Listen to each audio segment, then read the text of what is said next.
السلام عليكم ورحمة الله. معنا اليوم مباريات الجولة 17 من الدوري الجزائري. وقبل ذلك فاز أمس أتلتيك بارادو على اتحاد العاصمة بنتيجة 5 أهداف مقابل هدف. إذا نبدأ بمباراة مولودية البيض يستقبل وفاق سطيف يوم الخميس على الساعة 3:30 مساء. مباريات يوم الجمعة: نجم مقرة وشباب بلوجداد أجلت.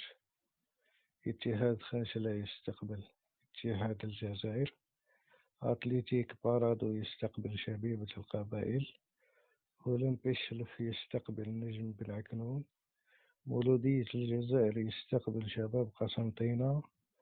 ويوم السبت الاتحاد السوفي يستقبل اتحاد بسكرة. وشبيبة الثورة يستقبل مولودية وهران.